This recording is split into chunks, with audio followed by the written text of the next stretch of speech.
Thank you, Jane, and thank you, Nikhil. You said you didn't want to scare us, but you bloody have. Right.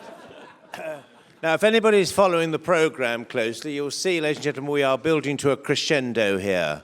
The next session is a panel, the route to successful technology decisions. I'll leave the chair of this panel to introduce the experts who are joining him on stage, but please welcome the moderator, Andrew Evers, who's with us from Rocco Forte Hotels. Thank you very much. Welcome everybody to the penultimate session of this afternoon. I'm joined on stage today by 4 hospitality heavyweights to give you their version of collaboration and consultation, the route to successful technology decisions. Business partnerships, not going it alone. Welcome. So if I can just start with introductions. Jon, you can go first, even though you said you didn't want to. Welcome. Thank you. Hi, I'm Jon Cortinas. I'm the Sales Director at Shiji Group for the UK and Ireland. I've been at Shiji for nearly 4 years, and I operate in different verticals, the property management system, point of sale, and reputation management, to name a few. Thanks for having me. Oscar.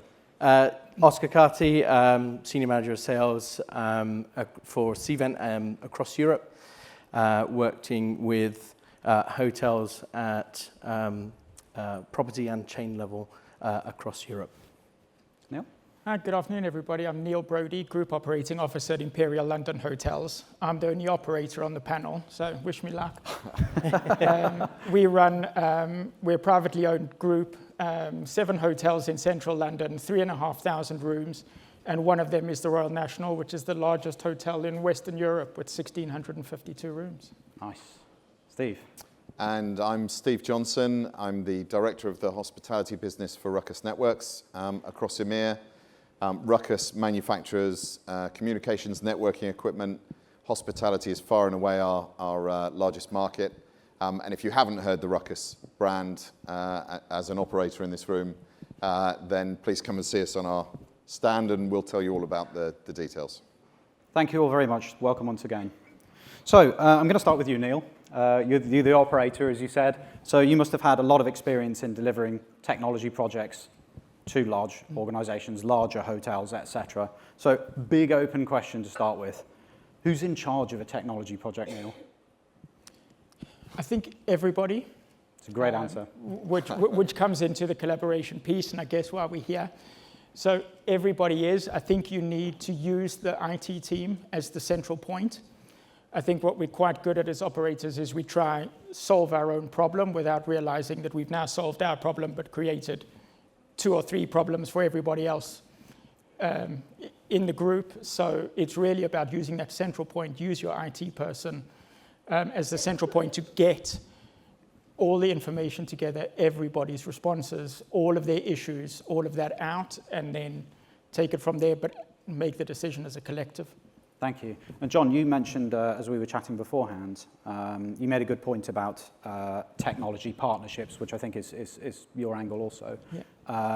Now, clearly the software that you guys sell covers a really broad spectrum. It's not just one vertical, it's multiple different touch points at the hotel. So you really have to understand the hospitality business. You have to understand the software and who you're selling it to.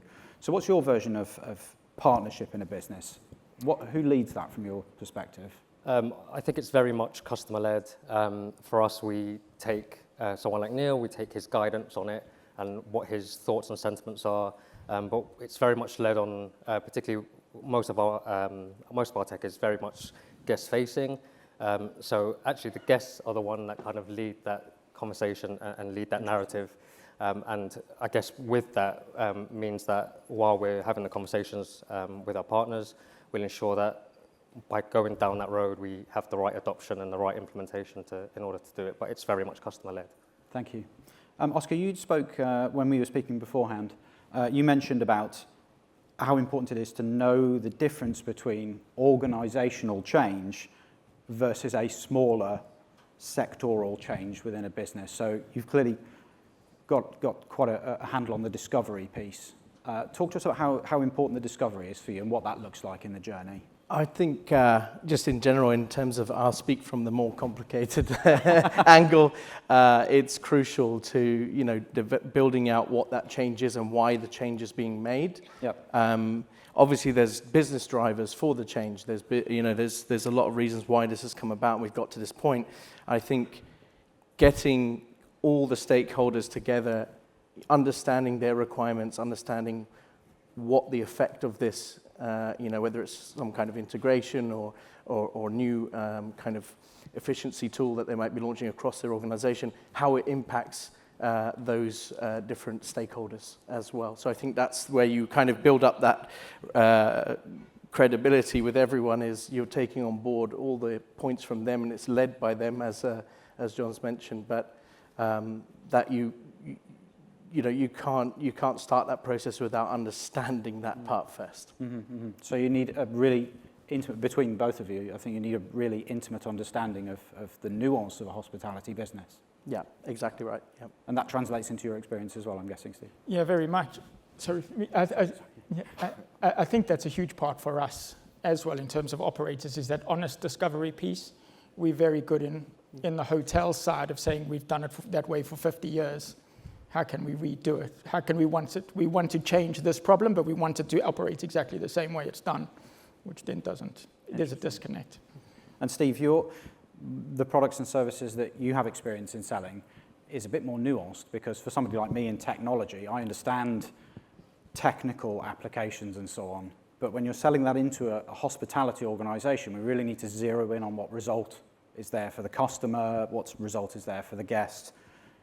Do you think that sometimes hotels and hoteliers, do you think they know what they want sometimes? Is that fair? It's true to say I think sometimes they're not sure. So I think that, there's a diverse group of people in this room, all of us in the hospitality industry. And I think when we work with, if we just take kind of two ends of the scale, when we work with the large international, immediate brand recognized hotel chains, they typically have the scale to be able to invest in large IT resources themselves. They're pretty aware, and often it's quite common that they're dictating to us the direction our technology needs to go. Interesting. If you look at the other end of scale, and you're talking about independent hotels, and there's a huge diversity in between those two as well, of course, then typically they don't have the IT resource, they don't have the IT skill sets or the IT experience, and actually we see it as our role, I'm sure we all do, as our role to educate what the art of the possible might be. Right, I see. How does that sit with you, please, Neil? Do you as I would consider you to be a larger operator, so where does the line blur between corporate governance and the art of the possible? Do you have that sort of conversation with your supply chain? We do. We're trying to find a bit of a balance. Yep. In it, to make sure that we're not just creating the art of the possible for the sake of creating the art of the possible. Sometimes the problem is we come to days like that, see great ideas and go, guess what, this is what I want, and I have no doubt I'll do the same tomorrow to the team there, but it's not necessarily what's right for business, and then it conflicts with the governance piece, and it conflicts with everything else just because we're trying to create. Okay, so I'm going to ask you the opposite question then. Do you think that the supply chain really understands the intimacy and the intricacy of your organizations? I think to a large degree they do.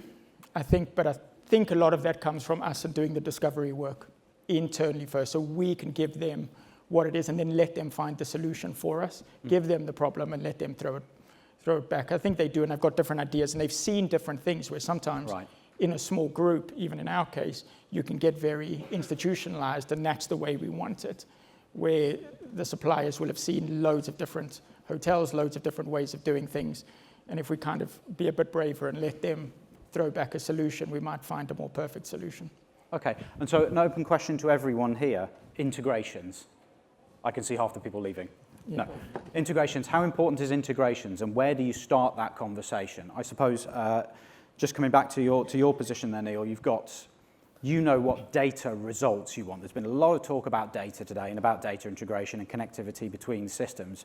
All of you guys need to understand that and facilitate it. Now, that makes for complicated supply chain relationships, sometimes between multiple suppliers.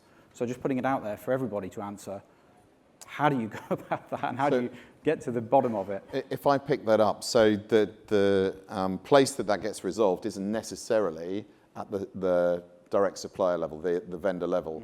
It's typically in the channel, what we refer to as the channel or LSPs. So these are the guys that have the specific skill set to not only be experts in one technology set, for example, RUCKUS, if you were talking to us, but multiple different technology sets.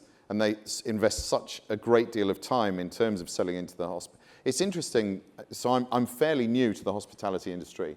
I've been selling into hospitality kind of indirectly for 25 years, but in terms of my role of being completely dedicated to it, it's less than 2 years I've been in it. And one of the things I've learned is that there's such a small group of integrators who are able to deliver the complete integrated solution. And that's typically because they're the ones that are absorbing that complexity. And as a result, there's quite a barrier to entry to other integrators taking steps in that direction.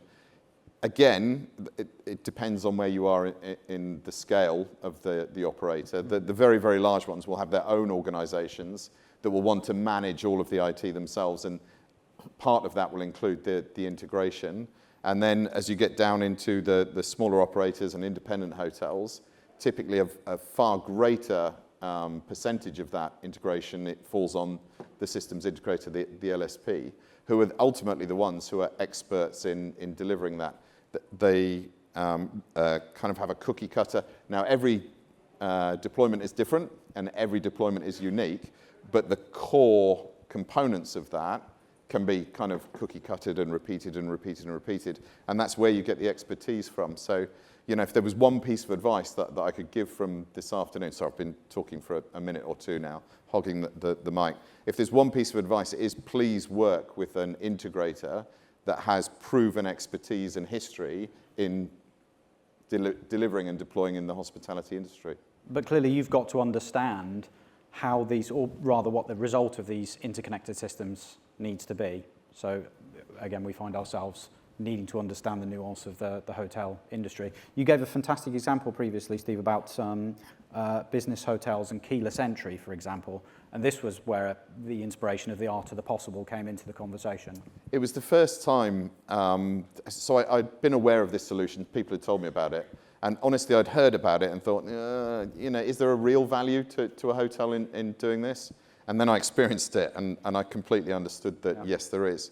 So I arrived late, I was traveling to Estonia, Tallinn, and I was on the last flight in, and that's always the one that gets knocked back and knocked back and knocked back, to the point where I actually arrived at my hotel at about 1 o'clock in the morning. And oddly to me, the door was locked. And I peered in and I couldn't see anybody on the reception desk.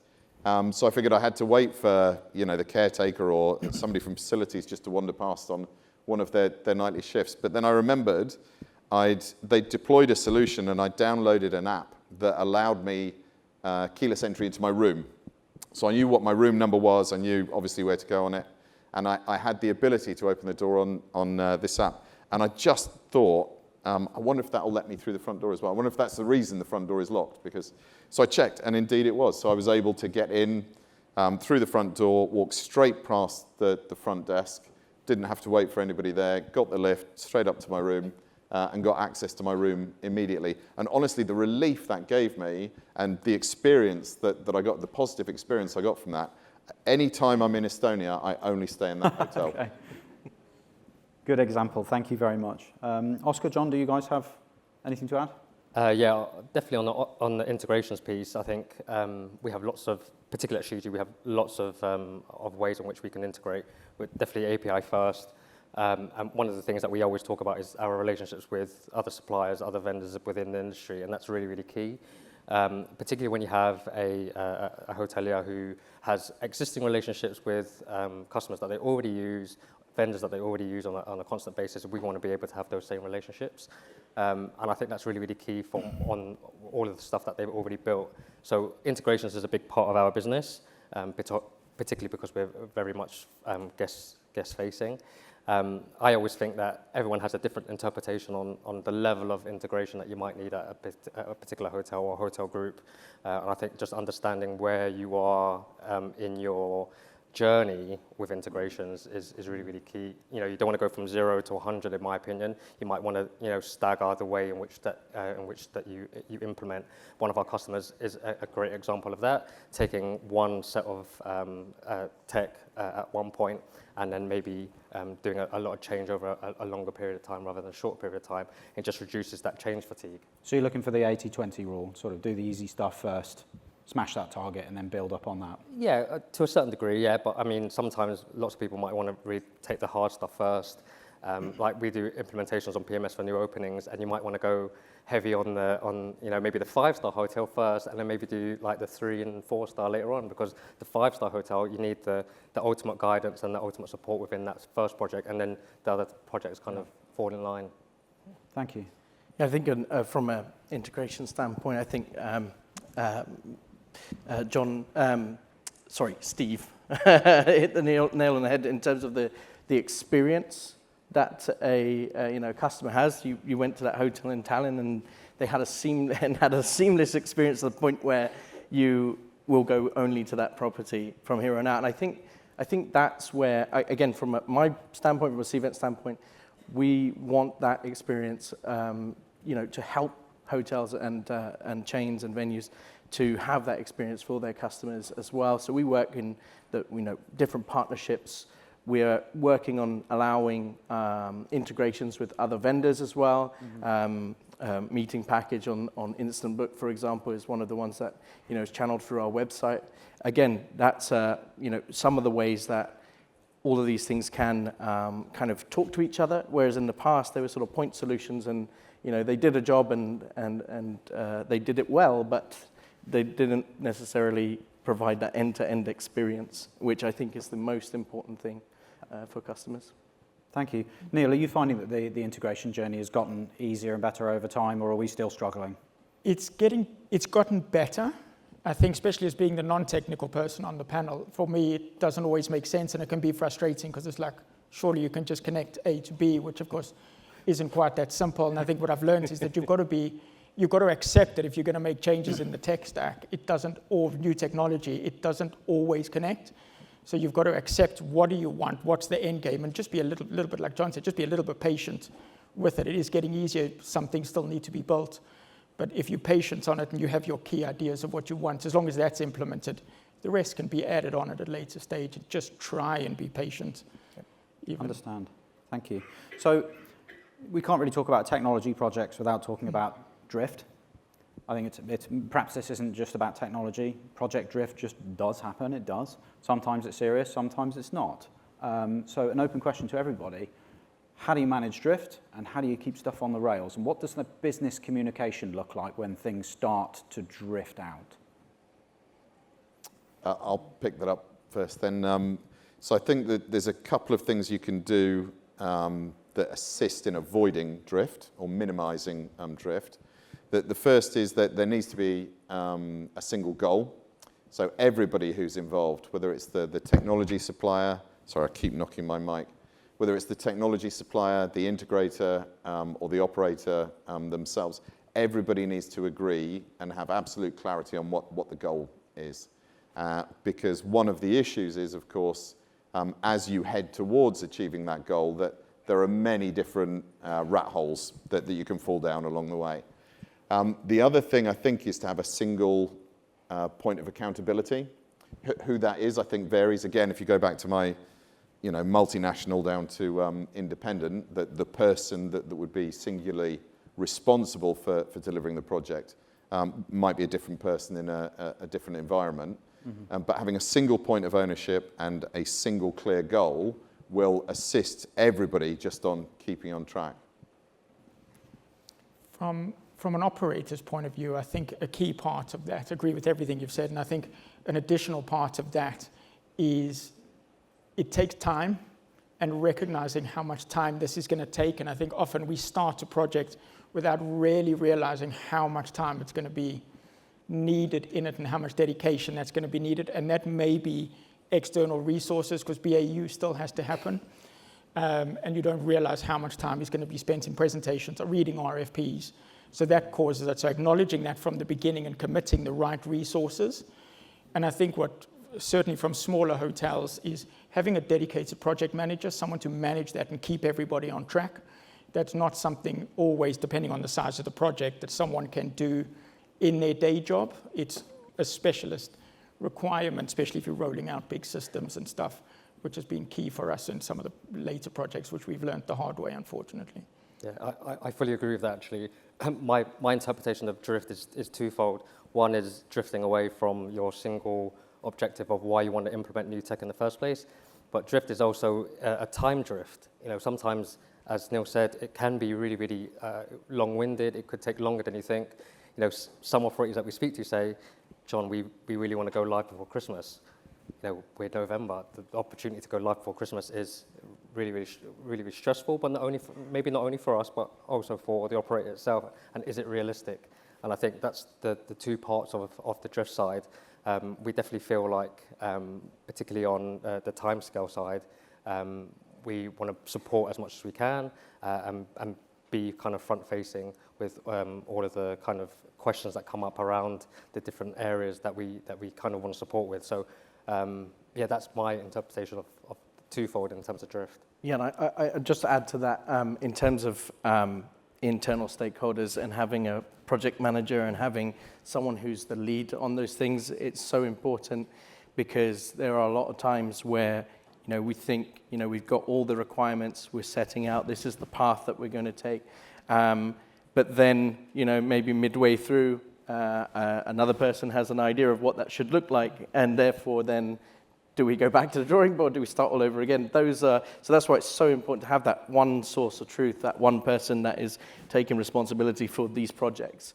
Otherwise, drift becomes a problem, not just in terms of time, but in terms of what's the scope of this project. That's where we see some projects actually fall down, because it starts to get down rat holes and things like that we just didn't, envisage at the start. So I think it's starting at that point of gathering the information, getting all the key stakeholders together, and then having someone on both sides who are the point people for delivering that.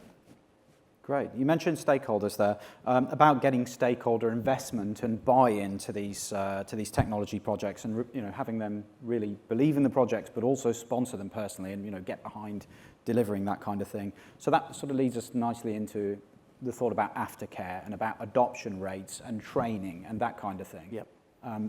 What's been your experiences? So I think even with the the best technology that can be rolled out, and you have great just thinking about one of our products, efficiency, time savers, and things that can cut down the workload for staff on a day-to-day basis. In terms of, sorry, just going back to where I was. Mine's gone blanker then. In terms of the aftercare and the adoption, it's no good doing these projects. It's no good in investing all the time and all the effort and all the money into these projects if there's not a clear path of adoption and training that comes afterwards to upskill staff, to upskill all the individuals that are going to touch this particular project. Because without that, without adoption, you just have a piece of technology. You just have something that's there. It's not necessarily benefiting you. And what's your take on that, Neil? You must have experienced this. I think the problem with systems is that we tend to roll out the training, and then we roll out a new piece of technology, and every single person in the business spends hours training, which costs a fortune. And 2 days later, a new starter starts, and they get given a password and told to crack on, here's the system. So it's about making sure that we continue build that training process into the business for new starters as well. And we're very guilty of that. We do that and spend hours for the new people, for the old people. The new people get nothing. And then, to your point, 6 months later, we only use 50% of the technology. And then we start the whole process again, going, the piece of technology doesn't work. Let's change the system, and we're back in this vicious circle. And that leads me really nicely into an area that I do want to cover about future-proofing, actually. So particularly for the operator in the room, when you're coming about these technology projects, how far ahead are you thinking, and how do you think more than one generation ahead, or how does that look? we're starting to think more than one generation ahead. That's kind of where we're looking at the moment. You know, we're fortunate, we're a family-run business, and everything's about building for the next generation. So we're kind of almost forced into that space, which does help.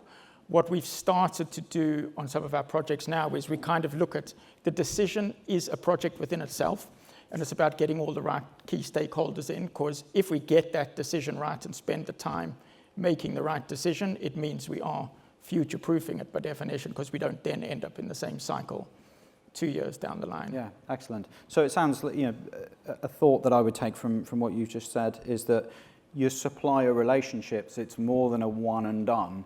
Yeah. You're in this for the, you know, you're buying not just the products, but you're buying into the company for the long haul. You want successful partnerships into the future. Completely. And it's the old adage, people buy from people. And I think that's very much it. We're buying the piece of technology, but actually we're buying everyone the is nodding relationships. along here. Yeah. Yeah. Well, it's ironically, technology is a very people-led business. Yeah. So, yes, thank you. And a question about the future-proofing for the rest of you. I could see all of you were nodding along as we were having that conversation there. Are you, as software vendors and hardware vendors, are you thinking more than one generation along? Do you think about the long term rather than just this project? Yeah. What does that look like? So we followed the vertical market trends as closely as we possibly can. So we're designing product today that, I mean, of course it'll deal with the challenges and opportunities and enable the technology of today, but we're designing product with the thought of what will the hotel room look like in 5 years or 10 years and so on. So we've made a decision already about the technology strategy that we're going to pursue. What you said, Neil, is music to our ears, because if your operator or the hotel itself has that kind of 10-year vision, they know their own position, they know their own identity and what their strategy is in terms of what type of hotel they want to be in the future and what they're working towards, then it makes it a lot easier for us to adjust our technology to match that. There's many different ways of deploying one piece of technology to provide different types of solutions according to how it's architected. Well, people buy solutions, not products, right? 100%, yeah. So an understanding of where you want to end up, even if it's 5 years, but preferably 10 years or as far into the future as you can, allows us to start building the architecture that will enable that now. Interesting. Any comments? Yeah, I think future-proofing is really, really key, but it's the interpretation of what you feel future-proofing is. Some customers we speak to look at future-proofing within a 5-year period, and some look at it within a 10-year period, and they're two totally different ways of thinking. Yeah. But also for us, you want to be agile enough to know that you're making changes for the here and now. That's really, really important. People want, if you're buying something that's shiny and new, what is it new right now that you've had for the last kind of 2 years that you've been working on that works right now? And how does that complement the business in a 5-year period and a 10-year period? And I think we try and be agile between the two. So I was going to say agility is a really important word. So you can't build a monolithic type solution, even though you think you're building it for 5 or 10 years. Because as we've all seen in recent years, the world can change very, very quickly. Yeah. And direction can change very, very quickly. Yeah. So agility is key in terms of the solution. Excellent. Did you have something you want to add? Well, I agreed with both of them, of course, but I guess just to kind of add a little bit from my side, a lot of the products that we build or a lot of the solutions that we have are always sort of built for a longer term strategy. So I take, a couple of I won't name them, I'm not here to do that, but a couple of our products have been around for 30 years or so, even more, even longer than Cvent's been around actually. They've been in the market. And they've been, constantly adapted to the needs of the market. And now, even adding AI into the mix to a lot of these products is helping to kind of future-proof them, give them a longer life, shelf life than they might have had previous to that as well. Understood. So we really are into the world of thinking much further ahead than just today, tomorrow, next year. We're talking long term. So I think that's a really important note. That yes, you are buying a solution, you're buying a partnership, you're not buying a product in a box anymore. I think the world doesn't work like that. So we're coming towards the end of our time here. So I'd like to ask you, again, a really big open question. based on the many years of experience on this stage here today, one take-home for our audience. What goes wrong in your experience, and how do you own it and take control back when things start to drift out? So from my point of view, it's not having the couple of things that I spoke about earlier in terms of that single clear goal for any particular project, and occasionally not having that single accountable project manager.